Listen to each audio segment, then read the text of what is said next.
Elhamdülillahi Rabbil alemin. Vessalatu vesselamu ala seyyidil mursalin. Бүткүл аламдарды жараткан Аллах Субхану ва Тааляга чексиз мактоолор жана пайгамбарыбыз саллаллаху алейхи вассаламга саламдар жана салаваттар болсун.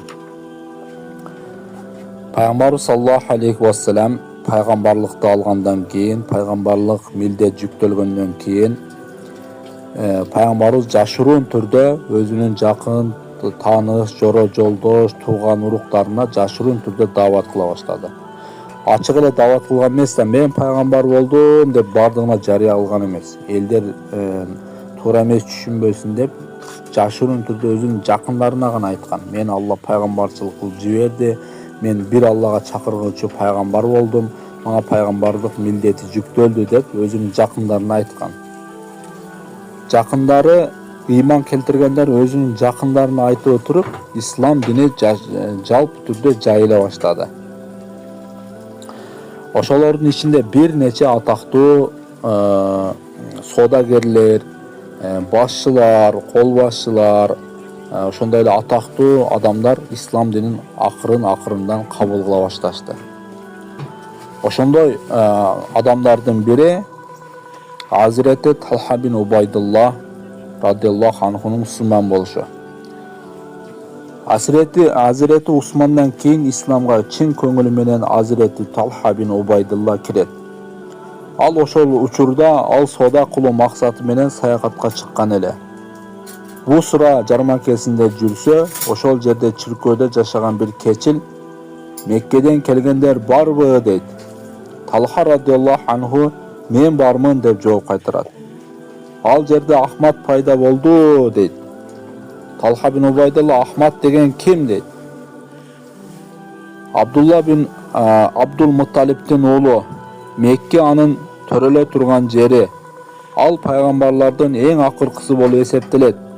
Ал Меккеден элге белгилүү болот. Кийин курма көп өскөн жерге, таштуу жерге көчүүгө мажбур болот. Кечилдин сөздөрү Талханын көңүлүн буруп, Меккеге келери менен элден жаңы кабар барбы деп сурайт. Элдер ооба дешет. Абдулланын уулу Мухаммед пайгамбарлыгын жарыялады. Абу Кухафанын уулу Абу Бакир дагы анын динине кириптир. Ошол замат Азирети Абу Бакирдин жанына барып, сен Мухаммеддин динине кирдиңби деп сурайт. Абу Бакир радиаллаху анху ооба дейт. Мен ага баш ийдим. Сен да бар. Анын динине кир. Себеби ал туура жолго жана адал иштерге чакырат. Азирети Талха кечилден уккандарын Азирети Абу Бакирге айтып бергенден кийин өкө Аллахтын элчиси саллаллаху алейхи вассаламдын алдына барышат. Ошол замат мусулман болгон Азирети Талха кечилдин айткандарын пайгамбарыбыз саллаллаху алейхи вассаламга баяндап бергенде ал жай гана күлүмсүрөп койгон. Ошол себептен биз дайыма жогоруда дагы айтканбыз, пайгамбарыбыз саллаллаху алейхи вассаламдын кайсы жерден келишин, кайсы жерден чыгышын, христиандын жана жөөттөрдүн алымдарын бардыгы билген.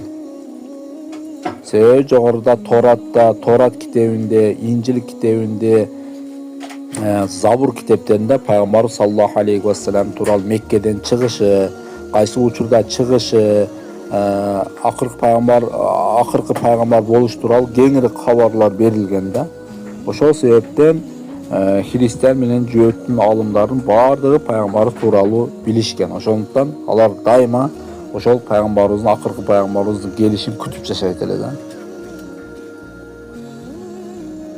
Азирети Талха бейиш менен сүйүнчүлөнгөн 10 сахабанын бири. Пайгамбарыбыз саллаллаху алейхи вассалам ал жөнүндө жер жүзүндө түрү жүргөн шейтти көргүңөр келсе, Талханы карагыла дечү. Ал аябагандай жоомарт жана кайраттуу сахаба болчу. Ухуд согушунда пайгамбарыбыз саллаллаху алейхи вассаламга атылган жанын жебелерин колу менен калкалап, ошол себептүү колу чолок болуп калган. Ошол эле согушта 80ге жакын жаракат алса дагы пайгамбарыбыз саллаллаху алейхи вассаламдын жанынан ажыраган эмес. Пайгамбарыбызга бул Талха бин Убайдулла пайгамбарыбыздын дааватынын жайылышына, ислам дини бүткүл дүйнөгө жайылышына чоң салымдарын кошкон улуу сахаба болгон. Алхамдулиллахи роббил аламин.